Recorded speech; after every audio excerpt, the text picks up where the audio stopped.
Halo adik-adik, kita bertemu kembali dalam kuliah farmasi fisik.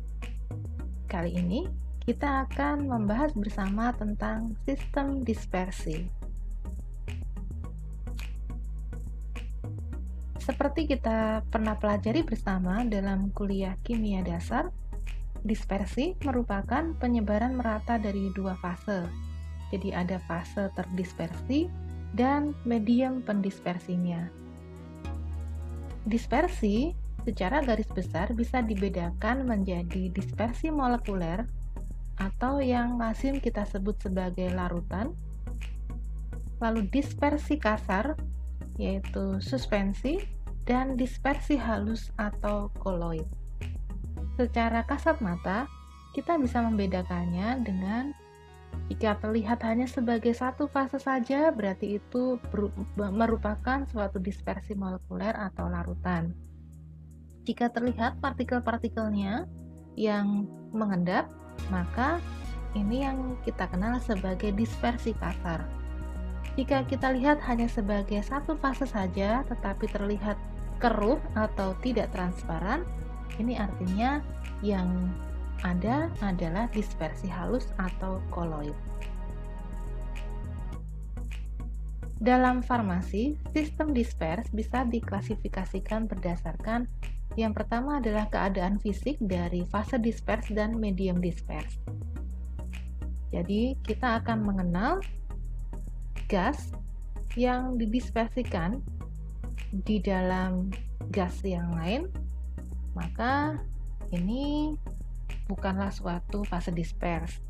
Tapi kalau misalnya yang kita miliki adalah liquid yang didispersikan di dalam medianya adalah gas, ini kita kenal sebagai liquid aerosol. Jika yang kita miliki sebagai fase dispers adalah suatu padatan dan kita dispersikan di dalam media pendispersinya berupa gas, kita menyebutnya sebagai solid aerosol. Dan seterusnya, maka kita akan mengenal foam atau busa, yaitu suatu gas yang didispersikan di dalam cairan, lalu ada emulsi, suspensi, solid foam, dan seterusnya.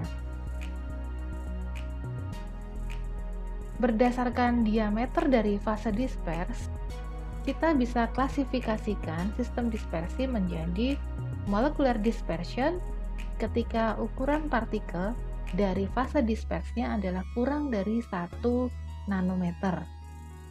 Contohnya adalah molekul oksigen di dalam udara, lalu juga ion-ion ataupun larutan glukosa. Lalu ada colloidal dispersion ketika partikel size-nya antara 0,5 mikron sampai 1 mikron.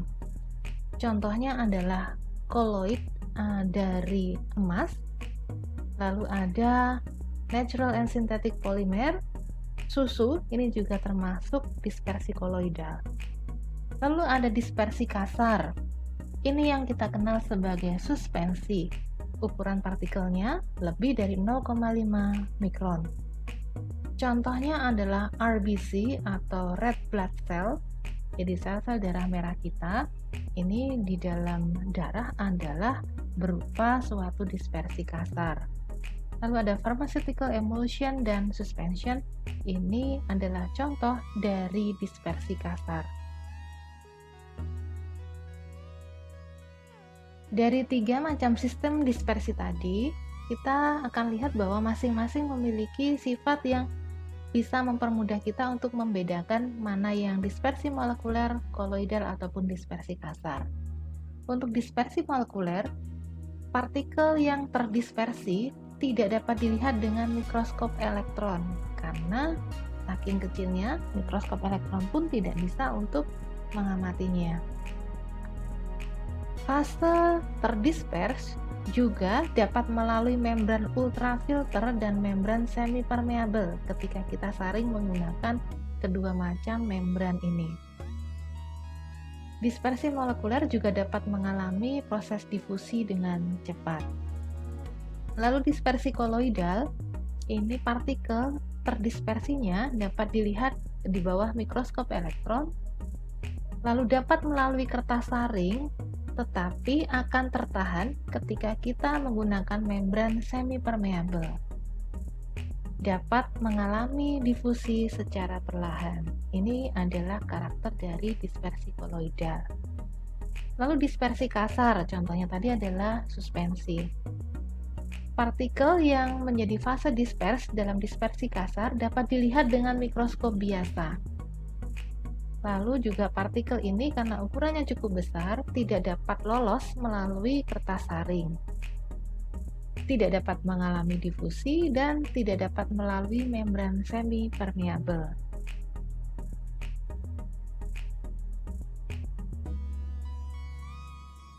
Lalu berdasarkan afinitas antara fase dispers dan medium dispers, sistem dispersi dapat dibedakan menjadi koloid liofilik, liofobik, ataupun amfifilik atau koloid asosiasi. Sifat dari sistem dispersi yang pertama adalah sifat kinetik, yaitu sifat yang berhubungan dengan gerakan partikel terhadap medium dispers. Gerakan partikel ini timbul akibat dari pengaruh panas yang meliputi ada gerak Brown, difusi, dan osmosis. Lalu ada pengaruh gravitasi yang menyebabkan proses sedimentasi atau pengendapan. Lalu ada pengaruh dari dalam sistem yaitu berupa viskositas. Kita bahas satu persatu yaitu gerak Brown atau Brownian motion. Gerak Brown ini adalah gerakan acak dari partikel yang memiliki diameter kurang lebih 5 mikron. Gerakan partikel ini berlangsung cepat sehingga bisa disebut sebagai bombardment atau gerakan membombardir. Gerakan membombardir dari partikel-partikel inilah yang disebut dengan gerak Brown. Gerak Brown ini akan meningkat kecepatannya ketika kita lakukan pengecilan ukuran partikel. Gerak Brown juga akan meningkat kecepatannya jika viskositas dari media pendispersi kita turunkan. Sifat kinetik dari sistem dispersi berikutnya adalah difusi. Difusi adalah gerakan partikel secara spontan dari daerah dengan konsentrasi tinggi ke daerah dengan konsentrasi rendah sampai dengan keseluruhan sistem mencapai kesetimbangan. Difusi ini adalah akibat dari gerak Brown tadi. Berikutnya adalah osmosis. Jika di dalam sistem ini ada membran semi-permeable, maka partikel tidak bisa berdifusi menembus membran semi-permeable tadi. Sehingga gerakan yang terjadi adalah gerakan dari molekul solvent. Jadi pada osmosis ini, molekul-molekul solvent bergerak dari daerah dengan konsentrasi rendah ke daerah dengan konsentrasi tinggi.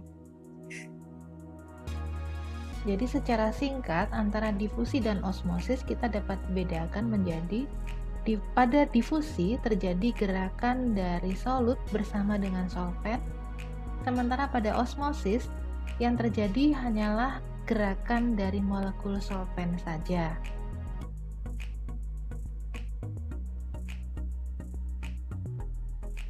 Lalu yang kedua, sifat dari sistem dispersi adalah sifat listrik, yaitu sifat yang disebabkan oleh adanya muatan listrik pada permukaan partikel.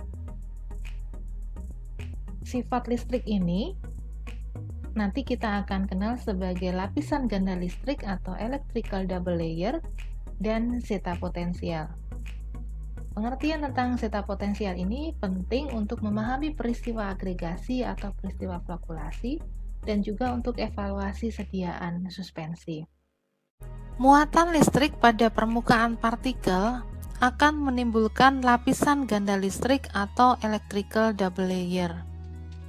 Bila permukaan zat padat berhubungan dengan larutan yang mengandung ion-ion atau larutan elektrolit dalam air dan kation diadsorpsi pada permukaan zat padat.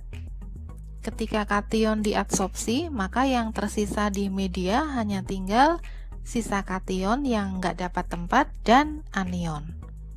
Jadi yang tinggal di larutan atau media pendispersi adalah sisa kation dan anion total. Ketika kation diadsorpsi pada permukaan zat padat, maka anion-anion akan ditarik ke permukaan zat padat karena adanya gaya listrik. Jadi yang anion akan tertarik oleh adanya muatan positif atau kation yang ada di permukaan zat padat. Fungsi dari adsorpsi kation di permukaan zat padat tadi adalah untuk menolak kation yang datang kemudian setelah terjadi adsorpsi sempurna pada permukaan zat padat. Jadi Anda bayangkan permukaan partikel ini dilapisi seluruhnya oleh kation yang teradsorpsi, maka ketika ada kation lain, ketika ada partikel lain yang juga sama-sama terbungkus kation di permukaannya, maka akan terjadi tolak-menolak. Gerakan termal menyebabkan distribusi ion secara merata dalam larutan sehingga terjadi kesetimbangan antara kation dan anion. Maka sistem secara keseluruhan akan bersifat elektronetral. Jadi kita lihat ini permukaan partikel, lalu ada muatan yang diadsorpsi di permukaannya, maka sisa muatan yang tidak mendapat tempat akan berada di sekelilingnya. Maka Anda lihat semakin jauh letaknya dari permukaan, maka secara umum makin jauh, maka sifat dari daerah ini akan menjadi netral. Jadi kalau kita melihat besarnya potensial antara permukaan dengan daerah elektronetral ini terjadi sebesar ini, besarnya perbedaan potensialnya. Jadi semakin jauh maka potensial dari muatan listrik ini akan turun. Selisih besarnya beda potensial antara lapisan yang membungkus permukaan tadi dengan daerah elektronetral ini kita sebut sebagai zeta potensial. Jadi zeta potensial adalah beda potensial antara lapisan difusi dengan daerah elektronetral. Manfaat dari zeta potensial ini di dalam sediaan suspensi, zeta potensial dapat mengatur derajat tolak-menolak antara partikel bermuatan sama yang letaknya berdekatan. Bila zeta potensial diturunkan atau dinaikkan pada nilai tertentu, maka gaya tarik-menarik akan melampaui gaya tolak-menolak, sehingga partikel bisa bergabung. Ini yang kita kenal sebagai flokulasi. Ini zeta potensial ini dinaikkan atau diturunkan pada nilai tertentu. Nilai tertentu itu berapa ya? Saat zeta potensial itu relatif tinggi, yaitu 25 mV atau lebih, maka gaya tolak akan melebihi gaya tarik-menarik, sehingga partikel akan terdispersi dan membentuk sistem deflokulasi. Di sisi lain, jika zeta potensial diturunkan, yaitu kurang dari 25 mV, maka gaya tarik akan melebihi gaya tolak dan partikel bergabung membentuk flokulasi. Dalam proses sedimentasi, kita dapat membedakan suspensi menjadi suspensi deflokulasi atau suspensi flokulasi. Deflokulasi partikel terjadi ketika zeta potensial lebih tinggi daripada nilai kritis dan gaya tolak menolak akan menggantikan gaya tarik menarik. Nilai kritisnya tadi adalah 25 mV.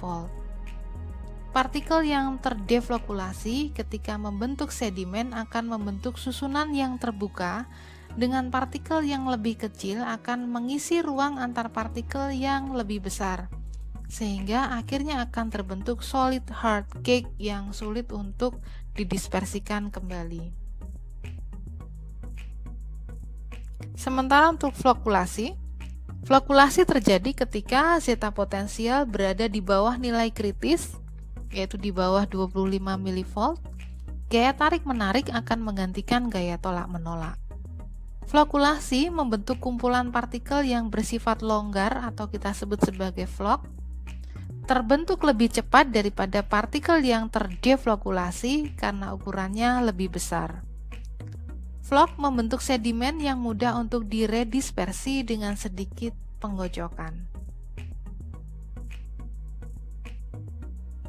Sifat suspensi farmasetik yang diharapkan, yang pertama, partikel harus bergerak turun secara perlahan, harus mudah diredispersi jika terbentuk sedimen. Sistem yang terflokulasi lebih diharapkan daripada yang terdeflokulasi, karena yang terflokulasi ini tidak terbentuk cake. Viskositas suspensi sedemikian rupa sehingga mengurangi kecepatan sedimentasi, tetapi cairan masih dapat mengalir keluar dari wadahnya. Pada sediaan suspensi, terjadi proses sedimentasi atau pengendapan akibat adanya gaya gravitasi. Nah, proses pengendapan ini berlangsung mengikuti hukum Stokes. P sama dengan D kuadrat kali rho D min rho M kali G per 18 mu. Ini P-nya kecepatan sedimentasi, lalu ada diameter partikel, kerapatan medium, konstanta gravitasi, dan viskositas. Hukum Stokes ini hanya berlaku apabila sistem dispersi ini mengandung zat padat kurang dari 2%. Jika lebih dari 2%, maka bombardment partikel yang mengakibatkan gerak Brown tadi akan mendominasi pergerakan partikel sehingga proses sedimentasi tidak akan lagi mematuhi hukum Stokes ini. Lalu tidak ada interaksi antara partikel dengan wadah, maka hukum Stokes ini dapat berlaku untuk suspensi. Nah, dari kesamaan ini, dari hukum Stokes ini, maknanya apa? Ya, maknanya pada sediaan suspensi, kecepatan sedimentasi ini berbanding lurus dengan diameter partikel. Jadi, pengurangan ukuran partikel dapat mengurangi kecepatan sedimentasi. Yang kedua, viskositas ini juga berbanding terbalik dengan kecepatan sedimentasi. Maka jika viskositas dinaikkan, kecepatan sedimentasi akan turun. Lalu kecepatan sedimentasi ini berbanding lurus dengan perbedaan kerapatan bobot jenis kedua fase. Ya, perbedaan bobot jenis ini kita lihat dari rho D min rho M ini. Proses pengendapan ini dapat kita amati atau dievaluasi berdasar dua parameter, yaitu volume sedimentasi dan derajat flokulasi. Jadi kalau misalnya kita punya suspensi, awalnya tingginya adalah 100, lalu tinggi endapan setinggi 50, maka volume sedimentasinya adalah 50/100 atau 0,5. Idealnya sih volume sedimentasi ini sama dengan 1, yaitu tinggi awal suspensinya 100 sampai dengan pengujiannya berlangsung, ya tetap tinggi endapannya sama dengan tinggi awal suspensi. Maka P sama dengan VU atau volume sedimennya, tinggi sedimennya adalah tetap 100/100, jadi volume sedimentasinya sama dengan 1. Ini kondisi idealnya. Tetapi suspensi ini biasanya memiliki karakteristik dapat mengendap seperti ini. Jadi volume sedimentasinya kita hitung adalah berapa tingginya sedimen dibagi dengan berapa tinggi awal dari suspensi. Parameter kedua adalah derajat flokkulasi. Derajat flokkulasi adalah volume sedimen terflokkulasi dibagi dengan volume sedimen terdeflokkulasi. Kita ingat bahwa yang sistem deflokkulasi ini endapannya akan membentuk cake. Ini yang berarti kalau kita mau menghitung derajat flokkulasi, kita harus memastikan bahwa yang kita ukur tinggi endapannya tadi sebagai pembagi di bawah adalah tinggi endapan yang membentuk cake. Sampai di sini pembahasan kita tentang sistem dispersi. Terima kasih atas perhatiannya. Tetap semangat, tetap jaga kesehatan, jaga jarak, dan jangan lupa pakai masker.